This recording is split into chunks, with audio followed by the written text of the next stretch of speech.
welcome back to Creativity in Home Education.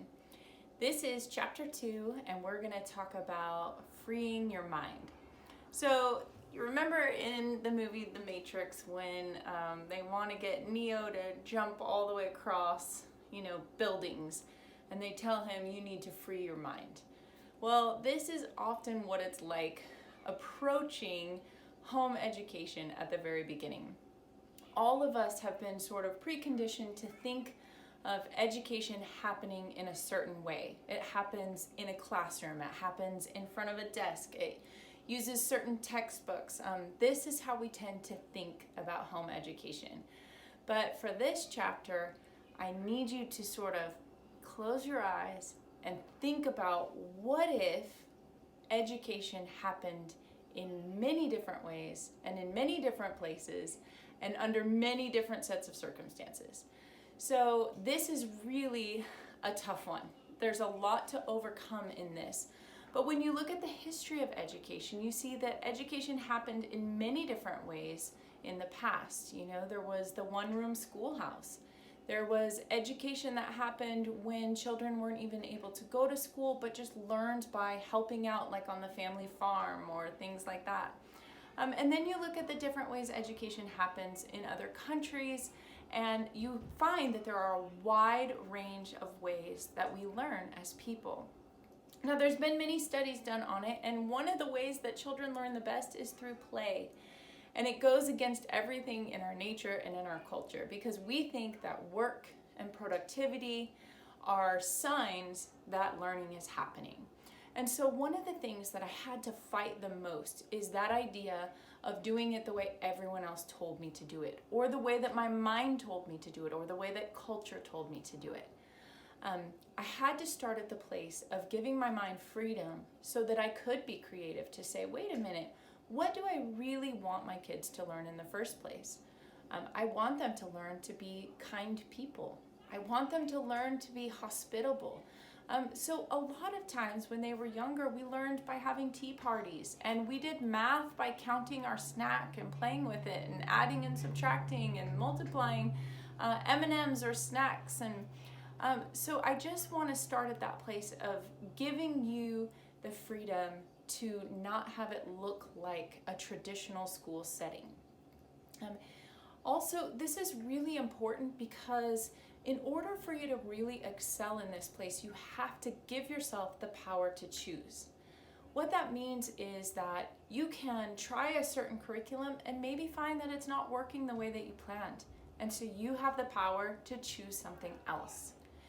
You can say that for that day, you can change the priorities and say maybe the most important thing is that we get through this day loving each other. Or maybe the important thing for today is just that we read. Or maybe the important thing for today is that in order to be kind, we need to leave the house and we need to get out of our circumstances and we need to go for a hike or a walk, or we need to just enjoy nature and laugh together. Sometimes that is the most important thing, and it's the key that unlocks our minds to really learn whatever it is we were trying to learn in the first place. So you have an assignment for this chapter. In order to free your mind, I want you to sit down and write down maybe just the first 10 things that come to mind when you think about education. Even if that's a setting or what it looks like. So maybe you think of a desk, maybe you think of a workbook, maybe you think of a classroom. I want you to write down those things, and then I want you to go back through and think about them in light of creativity. I want you to go back through and question each one of them. Does learning happen the best when you're sitting at a desk? Does learning happen the best when you're behind a workbook? Now, the truth is that there are some things that you do learn best by sitting and listening to a teacher share and talk and explain and answer questions.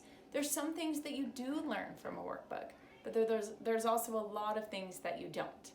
And so I really want you in this chapter to think about the preconceived ideas you have about education and then work on challenging them in your mind so that you can open up space for creativity to approach learning in many different ways. It doesn't always have to look like sitting behind a desk. It can be fun things. It can be going out in nature. It can be collecting rocks and feathers and sticks and things and then coming home and drawing pictures of them. We did this a lot with the younger kids. Actually, my husband found these really cool, I wish I had them, but we don't have them anymore, these really cool World War II little satchels. And so those were their nature walk bags.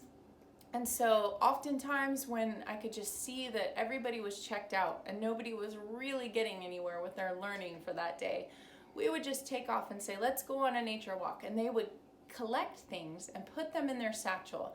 And then when we got home, we would go in the backyard and we would examine our finds, and we would get out the magnifying glass and we would look up close, and then I would have the kids just draw a picture or write a couple of sentences. Tell me about what you found and why it was important to you.